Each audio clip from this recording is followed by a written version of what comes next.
Well,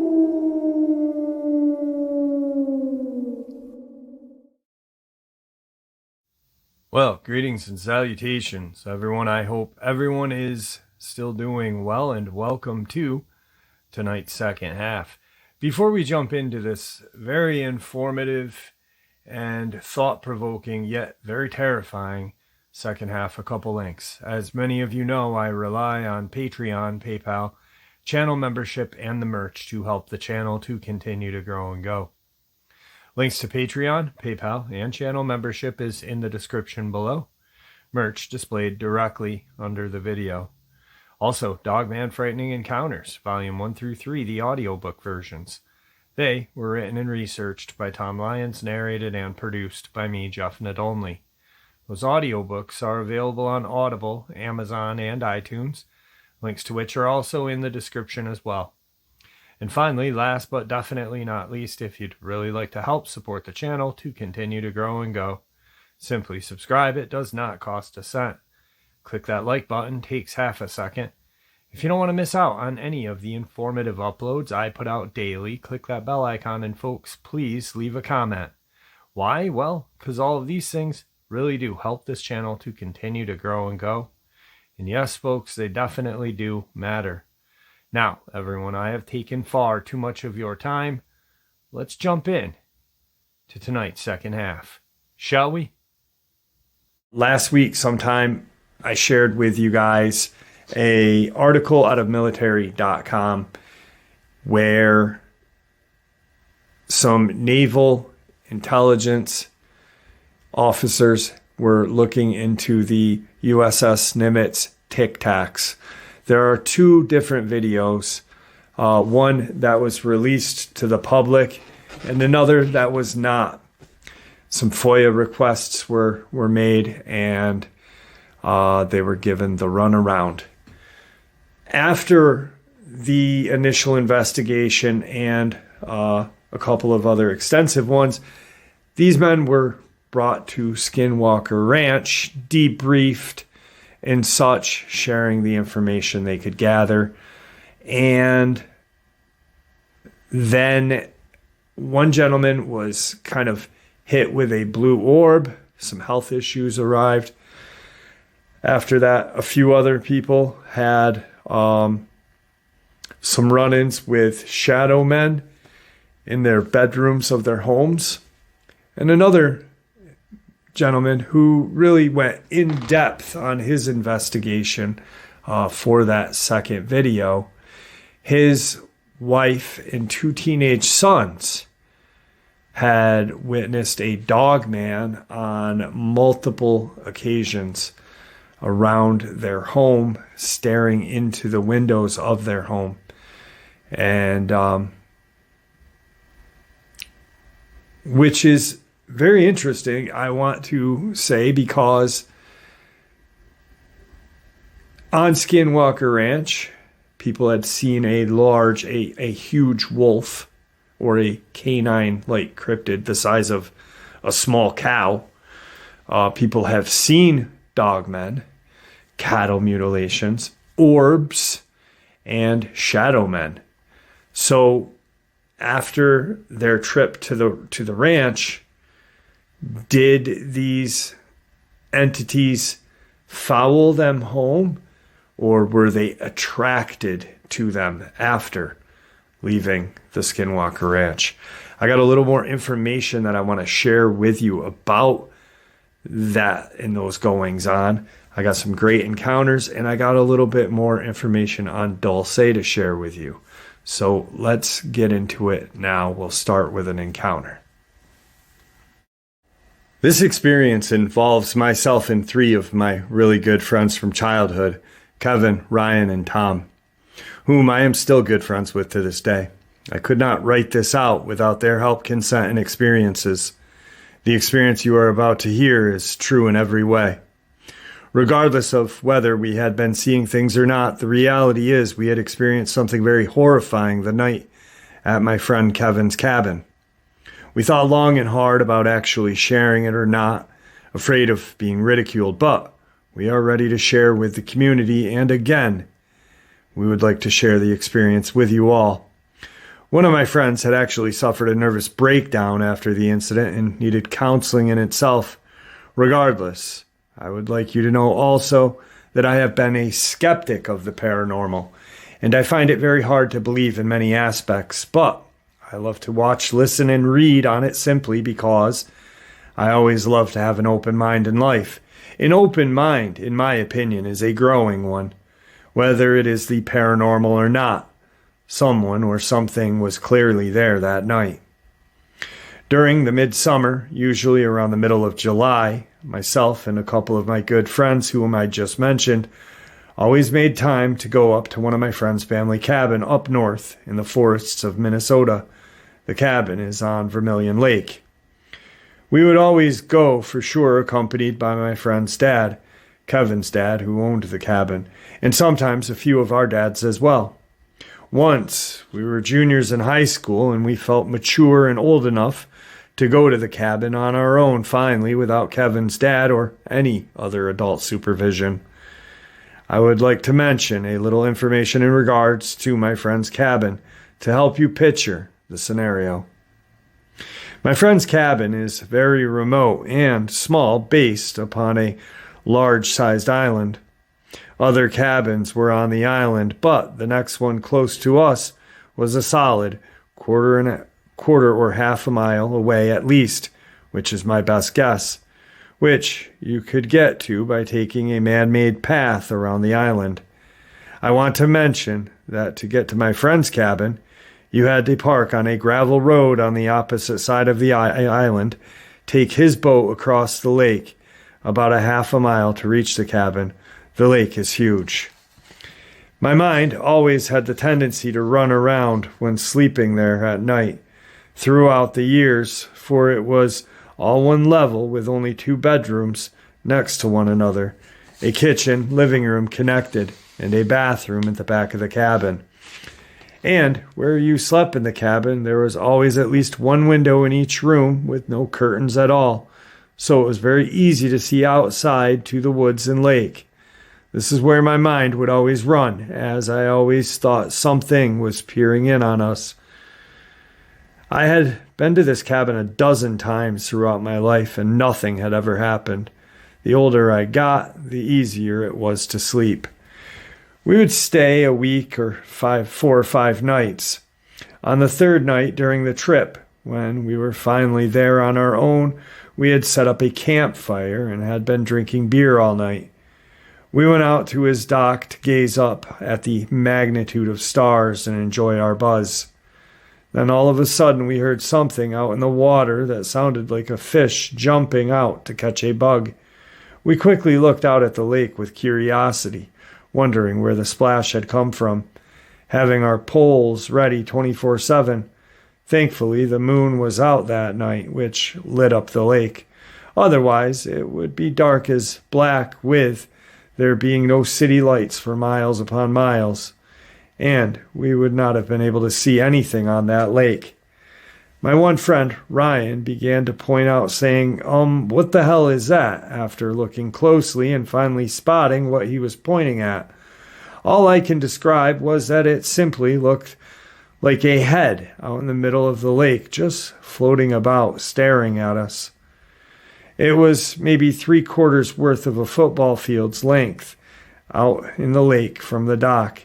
There is no question that I could see its features. It had long black hair and very pale skin, but couldn't make out eyes, mouth, nose, or chin, as if it was just a blob of pale skin with long hair. I'll never forget the feeling that came over me. My hairs on my legs, neck and arms were stood straight up, and I was paralyzed on the inside, ready to leave that moment. But we told ourselves that it was just a loon, as these birds are very popular night drifters on the lake and do their hunting late. They also have black and white colors on their coats and hunt by diving deep into the water, holding their breath up to minutes sometimes. So it was possible that that loon had suddenly popped up from the water after hunting a bit. Or at least we tried to talk ourselves into that. All of us had the creeps and noticed it was not moving one bit, just treading water in its same place. We decided to go back to the campfire, lit it even brighter, and headed inside to drink more. I would like to mention that there is a staircase outside my friend's cabin with 8 stairs in length down to the bottom where the fire pit was and dock. At one point I noticed that the black circular object was still there, but about 30 yards closer now, still looking as if it was staring at us. I could see easily the nose on this thing. Again, it was very pale, like it hadn't seen the sun in years. A very, very uneasy feeling came over me, and I immediately went inside and told my other friends to come in quick. Look at this, keeping our eyes glued to it at the door of the cabin. We came out to see it still there looking at us, as if this head was corked up at us with its chin in the air. Nobody dared to go down to the dock anymore, and we immediately went back inside, ruling out that it was probably not a loon, because loons wouldn't have tread water in that same spot. Eventually, the current would have drifted it somewhere else in the rocking manner. For a loon to stay in that same spot for almost an hour or two made absolutely no sense to any of us. This head-like object was stiff as a board and not moving a single muscle, just staring up at us from the dock instead. There was no ripple effect at all in the lake from the object. We said it was just a log and then went back in. I could tell everyone was uneasy. A few hours passed. It was super late into the night at this point. We knew we needed sleep. Being my curious self, I looked back outside once more, and the black object had completely vanished. I couldn't help but feel a sense of relief, thinking that the log must have floated off or just hit shore somewhere. As we slept with the windows open that night, my other buddy, Tommy, and I slept in the living room while my 2 friends slept in the separate bedrooms with their doors wide open. Not being able to sleep, I began to hear someone or something walking around at the bottom of the stairs of the cabin, around the campfire and the bottom stair. I thought I was about to shit bricks, no question what, or whoever I heard down there was off the dock now, pacing back and forth as it made a sound of boots clicking on wood. It was as if they weren't sure what to do with themselves. It lasted for minutes. I wanted to whisper to my buddy, but froze in fear. I just kept my eyes shut and my ears fully alert. The footsteps sounded like they'd take 2 steps up the deck stairs all of a sudden, but then turned around and sounded like they were sprinting out down the man-made path. After it sounded like the steps were long gone, and a couple of minutes had passed, I woke Tommy, asking him if he heard the steps. Both of us are now sitting up. I was startled by my friend Ryan walking out of his room and saying we need to leave a minute after these steps vanished. He must have heard us talking, so felt he could come out as well. But either way, he was waking us up regardless. Something was very disturbing about his expression, and I asked him why. He woke up our other friend Kevin in the other room and said, "Let's go. Get to the boat. It's time to go." He explained to us quickly while grabbing his stuff. I will never forget it. He said when he was turning sides on his bed to get more comfortable, he saw something peeking in the top right corner of his window, and it quickly shifted out of his view. He said all he saw was one eye, ghostly white skin with long black hair. Ryan then continued, saying, "Let's go," very seriously. We locked up, and as we headed down the stairs, we saw bare footprints in the dirt heading off into the path and all around the cabin. We picked up our step to get to the boat, not knowing what was watching us. Threw our stuff in the boat, untied it, and sped off. I didn't even think about the head in the water anymore, or to look in the water. My eyes were just glued to the island, trying to spot anything moving, but I saw nothing. When we finally got our stuff packed in the car and the boat tied up, we hopped in the car and took off. We had been driving out about 10 miles, and out of the blue, Ryan, who said he had seen this thing outside of his window, all of a sudden broke down in the car sobbing. "What was it, guys? Oh, what did I see?" We called to tell our parents what had happened on the way back, and of course Ryan was freaking out. They told us to get home safely.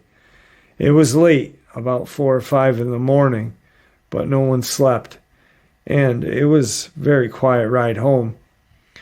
My friend's dad, who owns the cabin, went up the following weekend and said he experienced nothing while there, but he mentioned bare footprints were still around, which he thought odd because someone was walking around his property, and that bugged him very badly.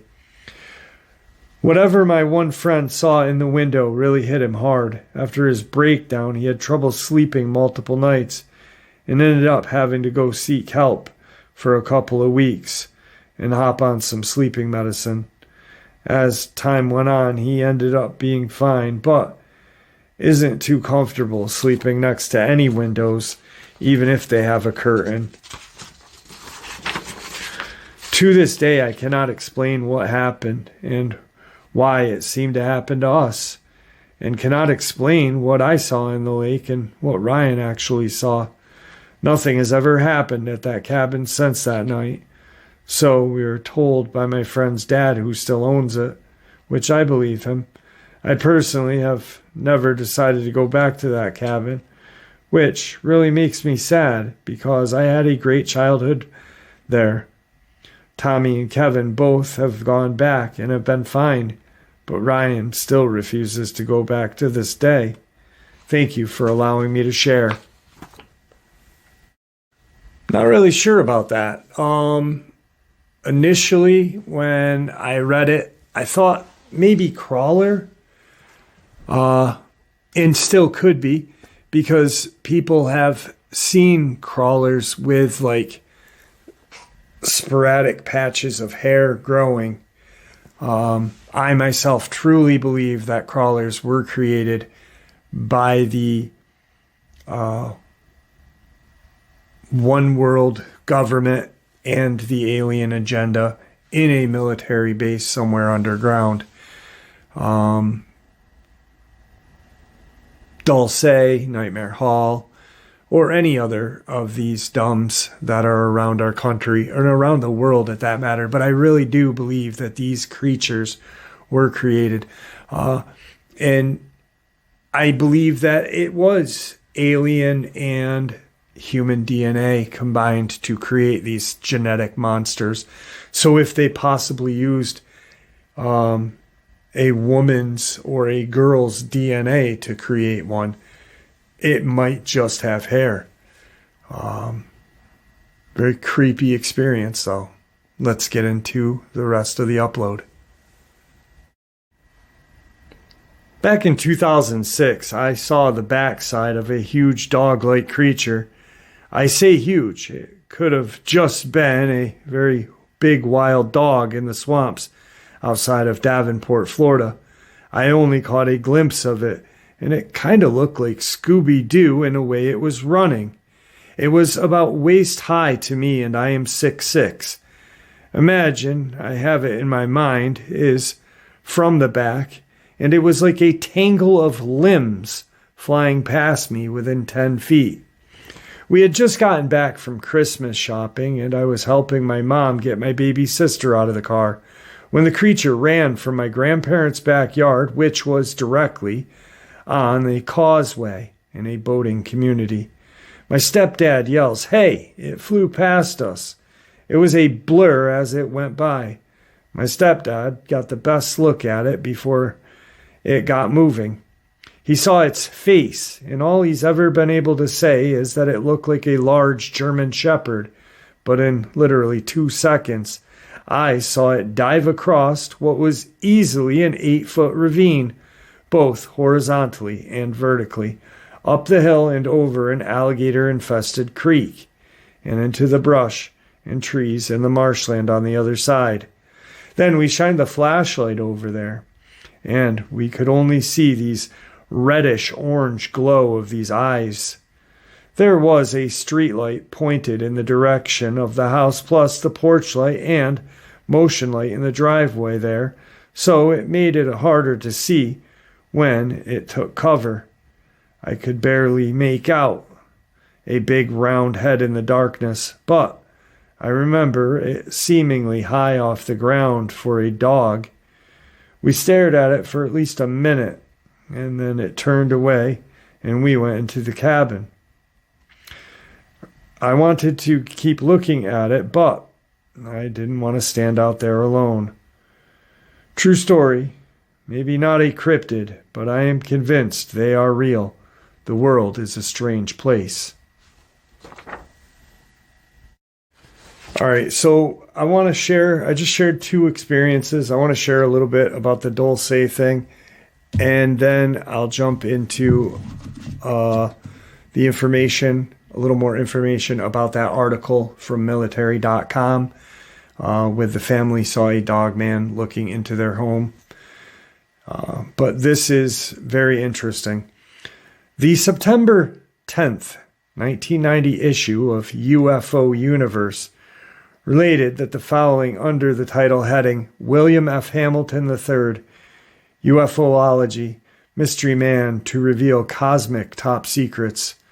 Until just recently, William F. Hamilton III managed to keep up a relatively low profile so that he could continue his work in private and without needless interruptions from well-meaning and nevertheless prying eyes. Admittedly, his name is not known in every household, but the fact of the matter is that Bill is a highly respected amongst his peers. Indeed, what he has to say is as important and vital as the words as the flying ace John Lear and former Naval Intelligence Officer Bill Cooper, who have gone on record regarding the alien conspiracy. In fact, much of what Hamilton maintains is consistent with the theory that there is a massive government cover-up on the UFOs and alien visitations that reaches right up to the president's private office door, and that the U.S. military has made a secret pact with a group of aliens, only known as the Greys and Dracos.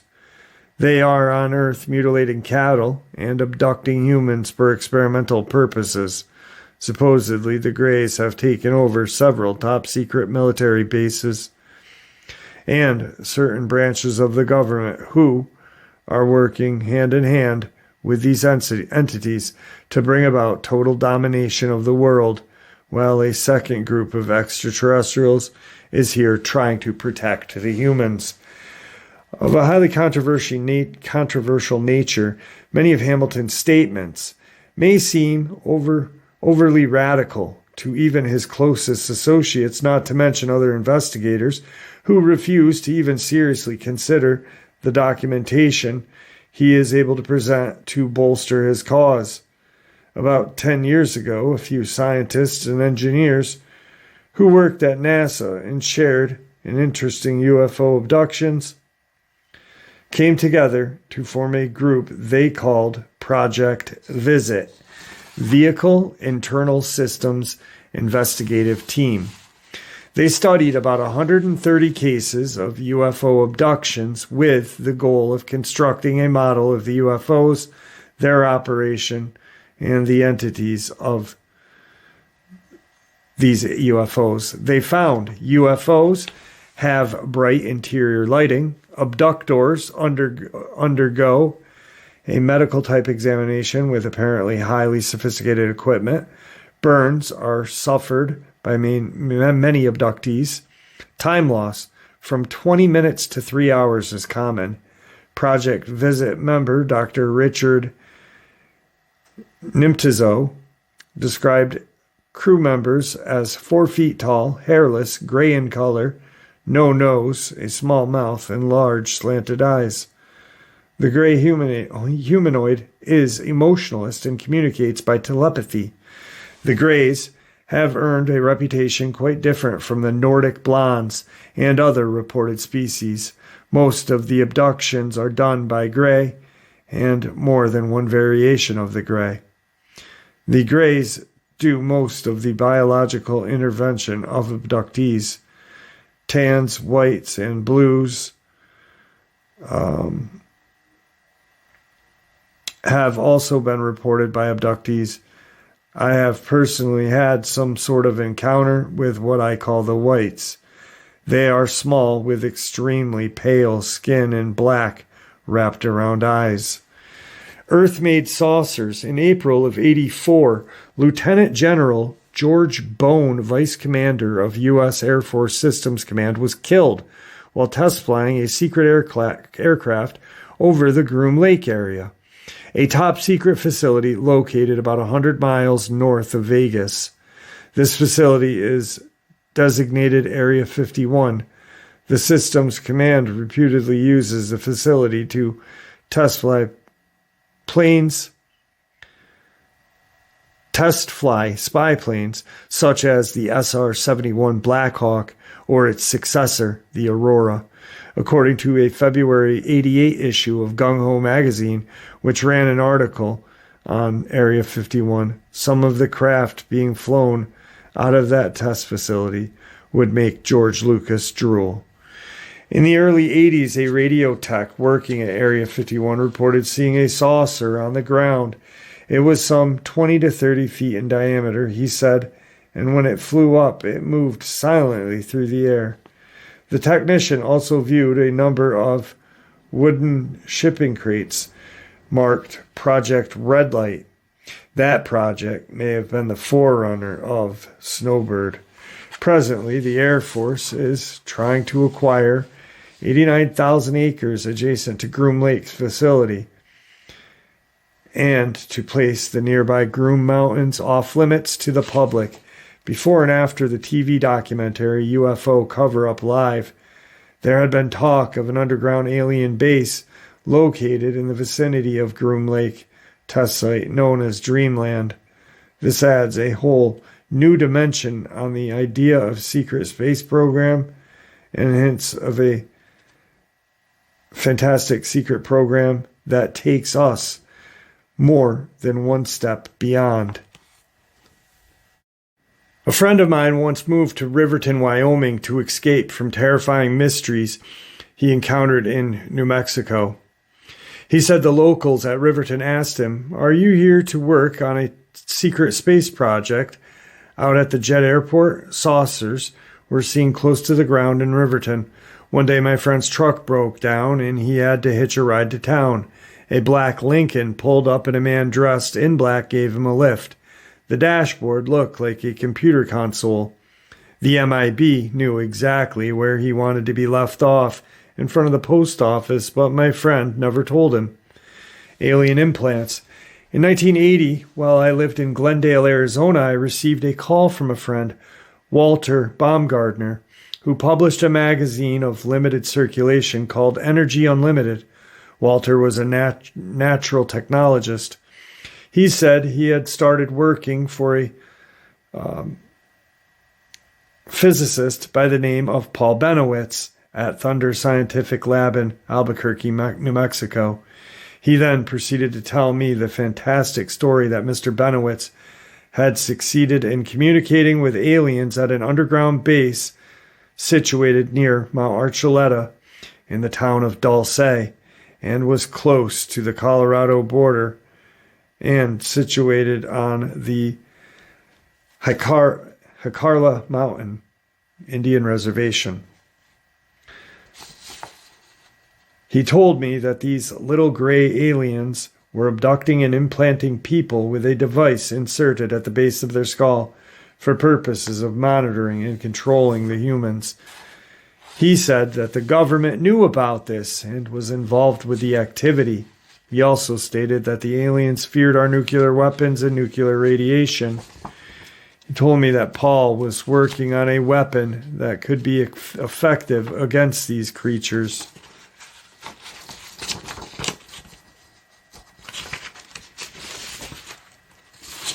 underground bases. On April 1st and 2nd, I spent 24 hours visiting with John Lear at his home in Vegas. He took out a stack of papers and had me pursue them at my leisure. His study room had walls covered with aircraft photos and certificates. There was no doubt in my mind that John loved to fly. John is a soft-spoken individual, and frequently, while visiting him, I've watched him putter in the garden. We discuss Area 51. John had some long-distance photos of the Groom Lake facility. The one thing that stood out in one of the photos was a radio telescope pointed straight up in the midst of a group of buildings. The scope was probably tracking an overhead spy satellite. He showed me the reference in February of '88 issue Gung Ho magazine that the spacecraft were being test flown from the facility. John heard rumors that the Greys had a base under the Groom Mountains. This is the one we believe to be called Dreamland.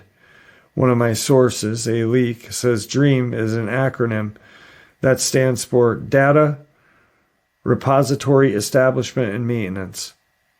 John told me the story of Mr. K, whose son Robert was trapped inside a joint human-alien underground base in Utah.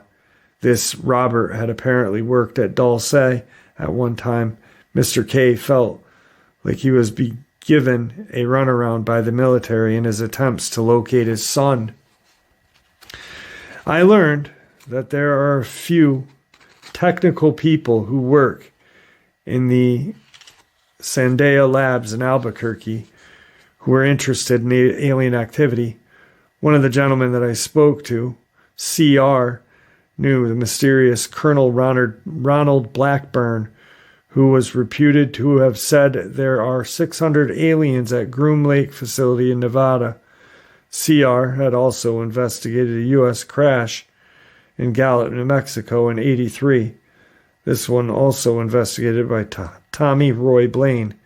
I heard of Colonel Edwards at Albuquerque, who knew the AFOSI agent Richard Doty, both of whom worked with Paul in his investigations of alien activity taking place at Dulce. Doty had talked to some investigators about the government cover-up. Why? I don't know.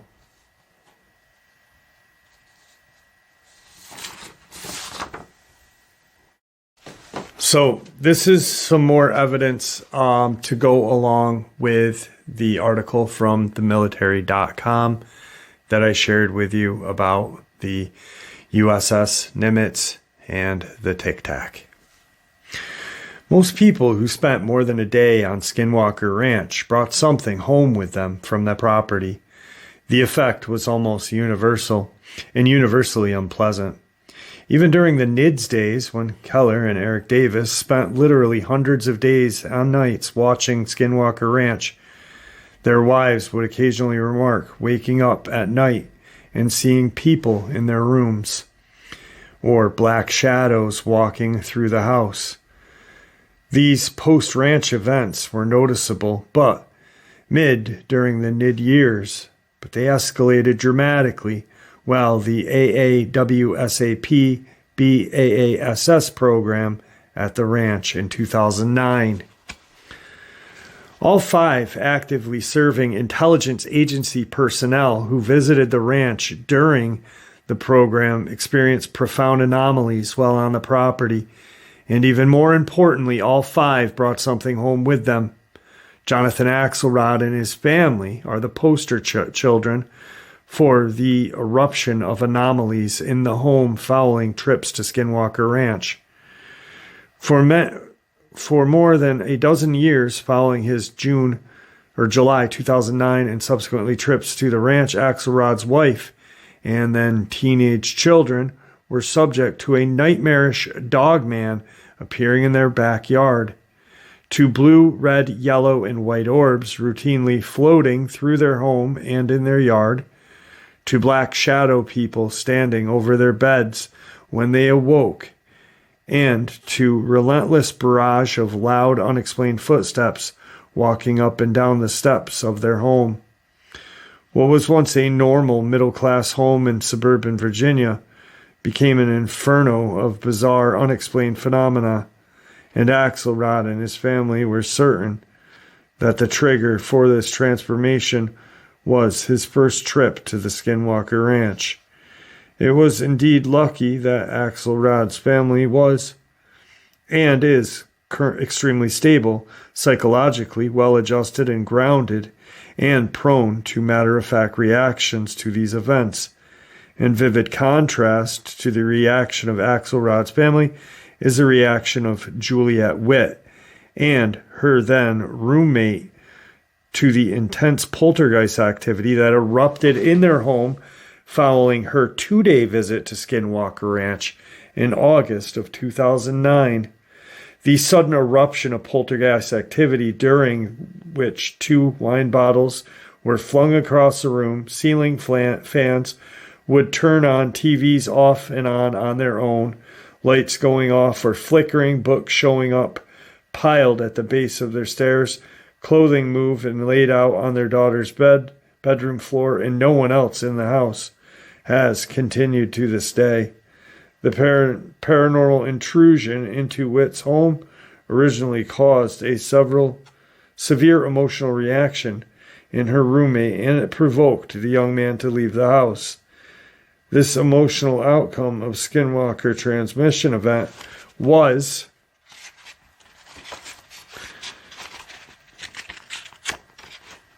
a warning to other military personnel who were contemplating spending time at the ranch. So this is a little more in-depth information on Axelrod's experience. Axelrod and I believe it was Keller and Costigan were out in Skinwalker Ranch, and they had a very strange experience happen. They seen a large oval shape. Just a lot of weird stuff happened. Well, when they returned home, this is what followed them. 10 days after the ranch episode, Keller received a call from Axelrod. He sounded puzzled as he recounted that almost immediately after his return home from Skinwalker Ranch, strange things began to happen in their home, not to him, but to his family. Axelrod recounted that on the previous night at around 2 a.m., he was asleep beside his wife, Ruth. She had seen a large black humanoid shape walking towards her in their bedroom. Ruth did not scare easily, but she felt alarmed and turned on the light and saw nothing. 10 minutes later, she clearly heard footsteps slowly coming up the stairs. She slipped out of bed and walked to the landing, but there was nothing or nobody there. Quickly, she walked to her teenage son's bedrooms and saw both were asleep. Axelrod said his wife was not completely freaked out, but the episode had concerned her. During a second call later that month, Axelrod reported an alarming escalation of anomalous activity in their home. All of the activity appeared to be directed against his family. On several occasions, Axelrod was out of town. Axelrod reported that while he was on mission overseas, his 16-year-old son, Paul, woke at night with multiple small blue orbs flying around his room. Occasionally, one would fly very close to him. According to Paul, the orbs appeared to be moving under some kind of control. When he began yelling, his mother ran into the room, but the orbs were instantly gone. Even after the bizarre night of orbs, Ruth continued seeing shadow-like figures in their home, and she routinely heard loud noises down in the kitchen after everyone had gone to bed. Ruth and Jonathan Axelrod were certain that these events had begun after he returned home from his trip to Skinwalker Ranch. Later, an even more bizarre event with strong links to the ranch erupted at Axelrod's home. Again, Jonathan was out of town on a work assignment. It was after midnight, and Ruth had turned off the lights in the kitchen and was preparing to go upstairs when her eye caught movement out in the yard. She walked over to the window for a better look and froze as she witnessed one of the most bizarre sights she had ever beheld. Standing upright and leaning against one of the trees at the perimeter of her yard was a huge wolf-like creature. She saw the creature plainly in the dim night light. It had long hair and looked like a wolf, but it was standing on its hind legs. Ruth stood paralyzed, feeling both confusion and a kind of dread. The creature appeared to be staring right at her. Its gaze was not friendly. She continued to stare at this eerie sight, trying to fathom the impossibility of an upright wolf-like creature in a quiet upper-middle-class suburban Virginia neighborhood. The creature then took one last look at her, turned, and walked slowly on its hind legs further into the tree line. Within minutes, she had lost sight of the creature. She stood there for a long while, trying to determine if she had just had a very intense hallucination or if her mind was beginning to go. The scene had been so bizarre and frightening, she decided to not call her husband or tell the kids. The kids were stable and well-adjusted, but Ruth had noticed that they were on edge from the unexplained events that had been happening in their household. Ruth went to bed and tried to put her surreal vision out of her mind. 3 days later, at around 10:30 on a bright Saturday morning, the two teenage Axelrod sons were downstairs in the living room. Paul got up to stretch his legs. A movement in the yard caught his eye, and he gasped in astonishment at the sight of a huge wolf-like creature standing on its hind legs in the backyard, staring straight at him. Alerted by his brother's gasp, Michael jumped up and saw a 7-foot-tall wolf gazing menacingly at them. The animal appeared to be completely comfortable standing on its hind legs. Both Axelrod boys felt a sense of fear. Suddenly, the beast took off running toward the tree line, its long brown blackish hair blowing in the rapid movement. The beast ran easily and fluidly on its hind legs, with long strides seemingly impossible for normal canine anatomy. Both boys stood in silence as the wolf soon was lost in the trees that bordered their property. The thick, insulated windows had prevented them from being heard any sound of the beast's transit across the yard. A couple of hours later, when Ruth came home, the boys breathlessly told their mother about the event.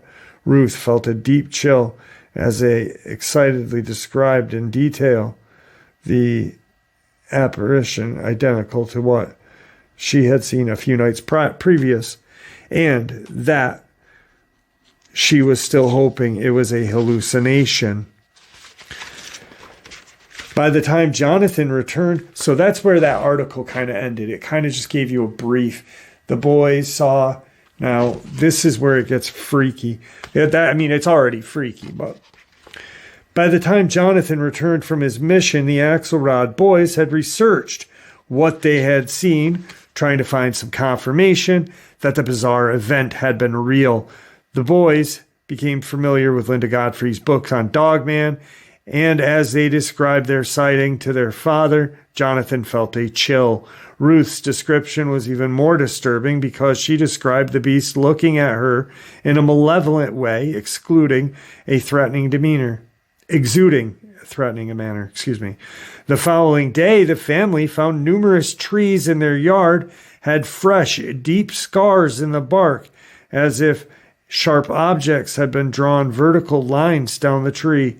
Claw marks was the definitive description that Axelrod relayed to Keller in a subsequent interview. The appearance of the upright wolf-like beast in the backyard of Axelrod's home in Virginia led to the feeling of deep ease in Jonathan's mind. He confessed being disturbed while his busy professional career in naval intelligence was intensifying with his daily engagement on multiple highly classified advanced technology projectors in his home was turning into a bizarre paranormal Disneyland. So not only did they see it, but they had physical evidence that these creatures, or this one creature, had left claw marks in the trees around their home in Virginia. Victor have always said that these creatures, there's a base in Virginia, a deep underground base. Virginia, it all fits. It's all connected. Victor was sharing that information well before this information was even presented to the public. Today's next encounter, I shared this at the live stream Saturday. I felt it very horrifying and wanted to share it as well. Again, for those people that were not at the live. I'm not sure what I saw. Names and details leading up to this encounter are not very important, so let's set the scene. Two girls, 14 years old, on an isolated eastern Kentucky mountaintop a few hours after I flipped the ATV, injuring my friend's leg. I had tried to act quickly, but I was too weak to get the ATV upright by myself. Once the both of us lifted it, we promptly flooded the engine. I helped my friend up, put it in neutral, and decided to push the ATV down the mountain, with my friend occasionally tapping the brake while she sat on it. Suddenly, she halts our progress and asks me to jump on the back.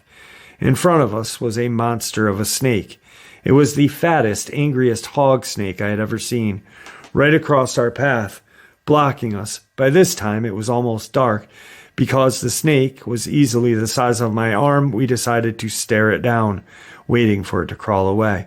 Finally, I could push on, though I was not thrilled about walking next to the snake. I didn't have a long way to go. We had been able to coast down, or maybe my parents would come search for us. There was still plenty of light, but the sky was getting pink. Simultaneously, our heads snapped to look behind us. I am not entirely sure why we even looked. There was no sound, no twigs snapping. It had to be something instinctual because we both looked back at the tree-lined path we slowly came from. Every hair that I own is raised. My blood ran cold. I spared one quick glance at my friend, mostly because I hadn't seen it yet, and she did. She was completely frozen. I followed her gaze maybe 15 feet behind us. There sat this creature hunched over, bony, yet in a humanoid form, its skin pale white. At first I thought that was all it was. Then barely a second after the panicked observation, I noticed its face, its eyes. They were so deeply set that at first terrifying glance I thought they were just empty black pits. The setting sun struck them just enough that I could see the refraction. Its nose was flat. This hunched, naked, pale creature was studying us just the same. Its lips were pale, pink, and trembling. A horrifying thought informed me that this gaunt creature was famished or starving. As if it heard my inner dialogue, it raised its skin-wrapped skeletal hand to silence me. Then it waved its clawed finger one at a time.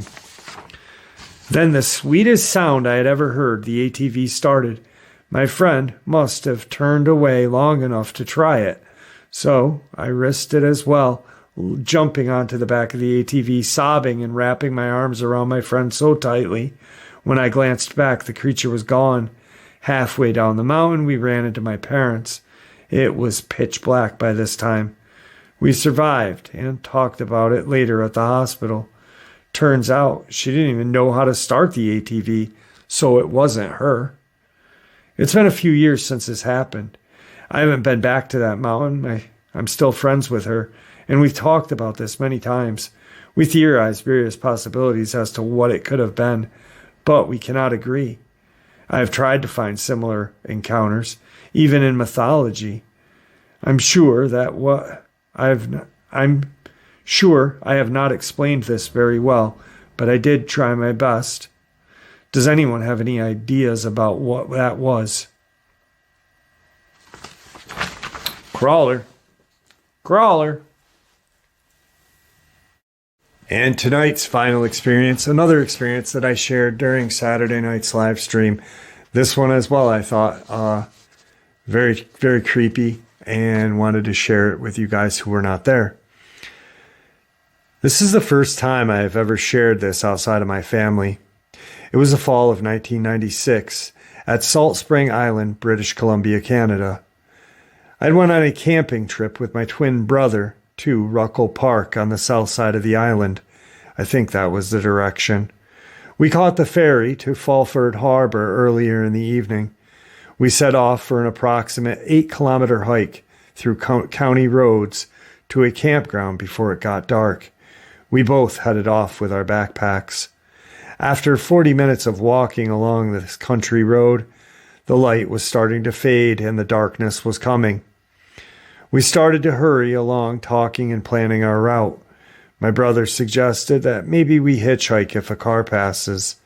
I thought, that's a good idea, since by the time it was getting dark, by the time we first saw a car coming, we were about 4 to 5 kilometers out. Finally, a car pulled over, and it was now dark. I was a little surprised that it was a young lady with a small child, and she said, "Hop in. I'll give you guys a ride to the park's entrance." I introduced us, and we jumped in the car. My brother got in the back seat, and I was in the front beside the driver. We headed off down the road. After just a few minutes in the headlights, we saw this creature on the side of the road. The young lady slowed the car down, and we all stared out the front window in amazement. Slowly walking across the road was this creature. It was the size of a bear and kind of looked like a wolf. It had long black fur. I could see patches of skin and muscle. It didn't look well. A short snout nose, a cross between a bear and a wolf. It looked toward the car. Its eyes reflected a little, and its muscles moved in the lights. Slowly it walked across the road on all fours. The back legs looked like a dog's, strong. The front legs were strong as well. The body was skinny but strong. The black hair was bald in places. If I had to describe the creature, I would say werewolf. I know it sounds crazy, maybe an emaciated bear. It was just horrifying. As it crossed the road, it looked up and leapt across the ditch and up into the embankment. I didn't notice any tail, just a strong back and hind legs. Then it was gone. We all just said, "What the heck was that? Deer? Dog? Bear?" No. It was a cross between a bear and a wolf. Maybe sick. It was very scary. All I know is what I saw, and it's something I have never forgotten. After a few nights of camping, we walked past the area again where we had seen the creature. The ditch and back were about 10 feet to the bottom of a wire fence. The creature must have jumped that fence as well, probably 14 feet. I do know bears cannot jump like that. All right, folks, I hope that you all enjoyed this upload as much as I enjoyed sharing it with you. A lot of great information for really terrifying experiences, varying in Crawler, Dogman. Some information on Dulce. But most importantly, the information on the naval intelligence officers that worked on the USS Nimitz, looking at that tic-tac information, the 2 videos, one not released, one released. What does that one that's not released have on it that they don't want to release it? Probably a lot. And why and how are these anomalies, these experiences, these paranormal / cryptid experiences happening to the the family of the men that had gone to Skinwalker Ranch. More importantly, the information that coincides with what Victor told us about the Dogmen and the deep underground military base in Virginia, where they are housed, trained, chipped, and etc.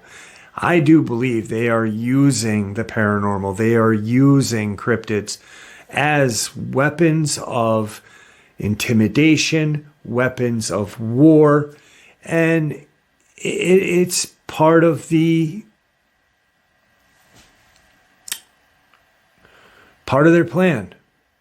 plan to control humanity. How do you control humanity? How do you control someone? With fear. And there you have it, folks. Tonight's second half, which I do hope you all enjoyed as much as I enjoyed sharing it with you. I'd like to thank you all for supporting the channel. It is, after all, your support that keeps the channel growing and going, and what gives folks like us a chance and a place to share our experiences and theories judgment-free, simply treated with the respect that we all deserve. Everyone, please stay safe, happy, healthy, and ever vigilant, keeping an eye on our children, pets, family, and friends. These creatures are real. They are out there and dangerous. Share this information with those you love and care about, and it may just help save their lives someday. Until next time, never stop asking questions, never stop searching for the truth, and God bless.